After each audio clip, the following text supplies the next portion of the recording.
Hi people and hello my Chili Con Garnish crew, it's Chili here, the man who produces Iron From My Eyes, doing a 5-minute review on Lola's newest album Live in a Jive. I usually don't review live albums, pretty self-explanatory and more or less a collection of older material, but I need to make content for my YouTube channel in order to make enough money to buy a coffee from 7-Eleven, eventually. Yep, I am rolling in the dosh. For the unfamiliar or uninitiated, Lola is a song by The Kinks about a cross-dressing guy in a bar and probably has some kind of connection to the band, as this performance is from a bar and they certainly sound like men when singing.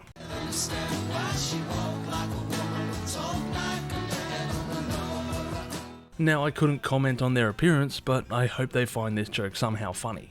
Anyway, Lola is an Australian pop-punk band and this live record is a collection of their songs, some new and some old, and one that is a cover, and that's what you need to understand if you really got me. Let's start things off with the first song to talk about, Fast Life, the third track in the set list and their new single, which has a balls-to-the-wall pace and finishes in under 3 minutes, just like me.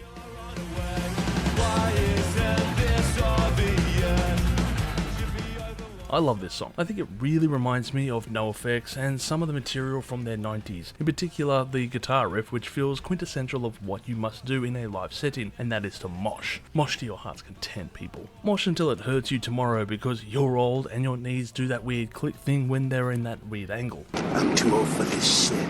If there is one minor issue from this record, it has to be its short runtime, it's just under 20 minutes in length. No, wait, scratch that, it has to be the casual shift who's speaking with an ochre accent as the band are speaking between songs. The usual, I presume? Yeah, mate, yeah. How's it been going with you, mate? Oh, yeah. But to an outsider, we may as well be speaking in an alien dialect. Speaking of alien dialects, I absolutely love the inclusion of the cover song All My Friends Are Dead, originally done by Turbo Negro.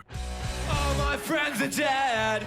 All my friends are dead. We got kicked in the Most people wouldn't have heard of this group, however, if you're a 30-something-year-old male, then you would most likely know this band from being the group that performed the song for the Wild Boys theme song.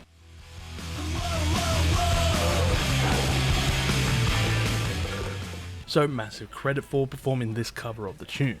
As for the rest of this album, then yes, it is a fine record that fans of bands like NoFX and Bad Religion would thoroughly enjoy. Overall, I will give this album a score of 6.5 million chilies on the spicy scale, with my favourite tracks being Game Over, Fast Life, and All My Friends Are Dead. Yeah, no, I get it. The last one, it's kinda like cheating, but it's also why I don't tend to review live records, even if this one was an exception. It sounds like it was recorded in a tight area though, and the quality is actually very decent, with my only concern being the lack of crowd sounds during some of the sections. But hey, live recordings are rarely perfect and are barely the iteration of how a concert actually sounds. After all, that boils down to a microphone positioning when you are recording these things. But hey, you should listen to this record instead of me boring you to death with this tedious crap about how to be an audiophile. Instead, just go have fun, replay this album, and listen to this band because hey, they really deserve it at the end of the day. If you've enjoyed this content, make sure to smash that like button, subscribe to us, and stay notified for future music related content because it keeps our manager happy at the end of the day. We are also on Discord, Instagram, Facebook, and all those other social platforms if you want to check us out. As always, people, you have a great day and stay spicy.